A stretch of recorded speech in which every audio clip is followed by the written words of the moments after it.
For all the latest updates, subscribe to News 9. Hello and welcome to News 9 Digital with me, Adarsh Vepachedu. We're going through a phase where the restrictions are being relaxed ever so slowly. But yes, that does not mean that we as citizens should be relaxed at this point in time. When it comes to hygiene, that should be at the top of our priority even as we slowly get back to our normal lives. In fact, a recent study by an assistant professor in biology has painted the kind of picture as to how quickly a person can really contract COVID-19 if he or she is out there with another infected person. Now, I'm going to talk you through a bunch of details that will really speak and that will really let you know as to how dangerous it could be stepping out once the lockdown is relaxed. So we'll start with the basics first. One of the most basic question is, where are the people really getting infected? Now, most people are getting infected at home, believe it or not.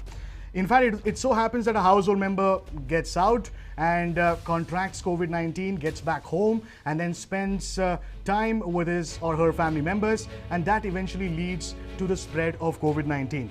So when it comes to where exactly are these people catching the COVID-19 infection, when it comes to at the community level, you may think that grocery stores or maybe bike rides, or even for that matter, inconsiderate runners who we see without wearing masks might be the people who are spreading COVID-19 around us. But is that really the case? And that's something that we should really answer.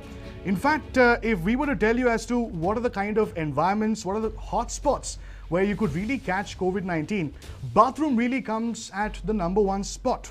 There's plenty of high-touch surfaces, you have door handles, you have faucets, you also have stall doors that you really come in physical contact with. There is still a little bit of research that is being done whether infectious feces released, infectious virus, that is released in feces is just fragmented virus, or it could really prove to be a threat. Now, obviously, one of the other important points that this research has spoken about is that if you were to ever visit a public washroom, the best thing to do is close the lid and then flush. And that's because you're limiting the spread of the virus in case if you're infected, that is. So that's again another important point that we can keep in mind. So treat public bathrooms with a little bit of extra caution. That's what this research really suggests. Now let's come to something more interesting. A cough. One cough releases about 3,000 droplets and they travel at about 50 miles per hour. Now, most droplets usually are large and they fall on the ground almost immediately, obviously due to the forces of gravity, but many do stay suspended in air and they travel across room in a matter of few seconds. When it comes to a sneeze, that's 10 times more droplets compared to a cough. One sneeze releases about 30,000 droplets into the air and they travel much faster at about 200 miles per hour. Now again, even in the case of sneeze, most droplets are small. They do travel great distances, but most of them fall down. In fact, while we are speaking about the number of droplets one may release during a cough or sneeze, what's more important is how much of viral content or viral particles are there in each of these coughs or sneezes. We're talking about how 200 million, so that's 200,000,000. That's the number of viral particles in each cough or sneeze. 200 million virus particles which get dispersed into the environment. So what about a small breath, a regular breath? Suppose if you're just sharing a room with an infected individual and that infected individual is just breathing in and out. So that can release anywhere between 50 to 5,000 droplets into the air, obviously low velocity because you're only breathing, and they usually fall quickly to the ground. So a person normally breathing would not be too much of a threat. So the big question at this point in time is, how many viral particles do you need to inhale to really get infected or to catch COVID-19? Now, here are three situations that can all lead to you catching COVID-19. 1,000 infectious viral particles received in one breath or an eye rub, 100 viral particles inhaled in one breath over 10 different breaths, or 10 viral particles inhaled in one breath over 100 breaths. So it's about 1,000 viral particles of COVID-19 is what you need to inhale, which will ensure that you are COVID-19 infected. So the next question is, what really happens when a person coughs or sneezes? The formula that this researcher has come out with is quite simple. A successful infection is equal to the exposure to virus multiplied by time. So how much of it is it that you're inhaling and for what period? That's what really sums up as to how quickly or whether you have successfully been infected or not. When it comes to face-to-face conversations, suppose you're just in a room talking to another person who may have been COVID-19 infected, and if this person goes on to sneeze or cough straight at you, it is very easy to inhale those 1,000 viral particles and get infected.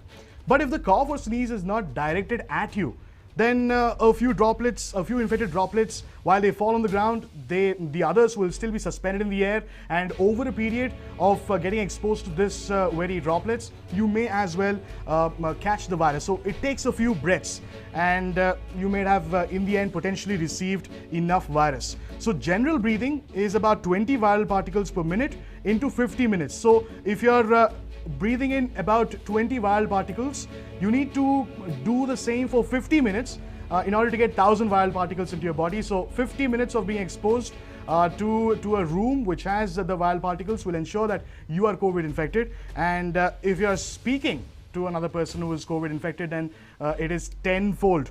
200 virus particles is what you will inhale, and it only takes 5 minutes of a conversation with a COVID-19 individual for you to get infected in the end.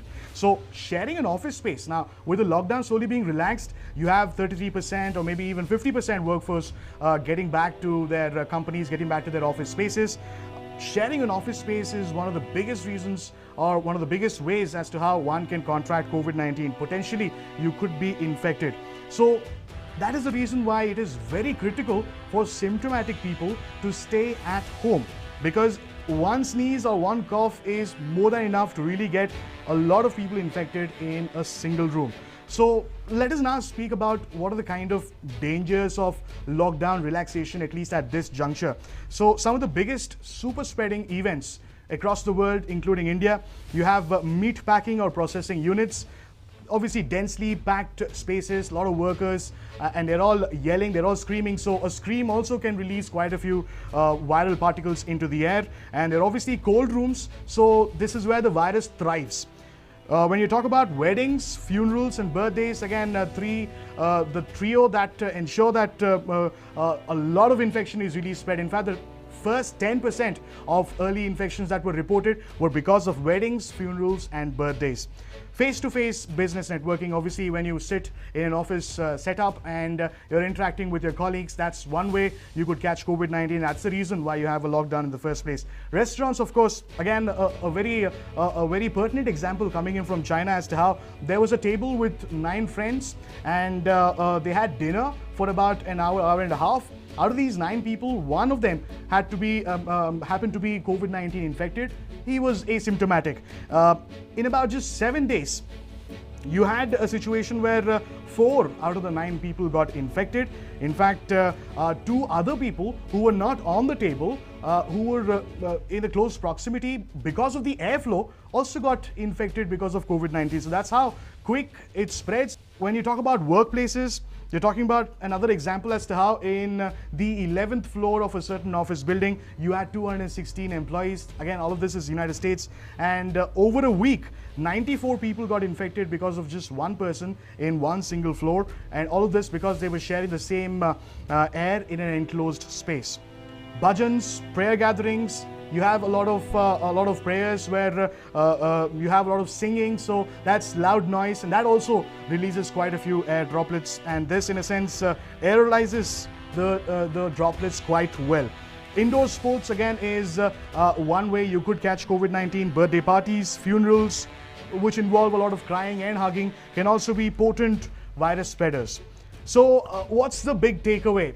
Despite the fact that you have the lockdown being relaxed, the way forward is avoid indoor spaces as much as possible, because these are spaces where there is very limited air exchange, there is very limited fresh air coming in, and you have, of course, a lot of people in one single space. So the social distancing guidelines that are in place at this point in time do not really hold good for indoor spaces where you spend a lot of time. In fact, these social distancing guidelines can only protect you when it comes to brief exposure or maybe outdoor exposure. So they don't hold good for indoor spaces. So you need to really ensure that when you're heading into a certain space, be it an office, be it a restaurant, or be it a clinic, or any other such facility that is now opening up with the lockdown getting relaxed, you need to keep a few things in mind.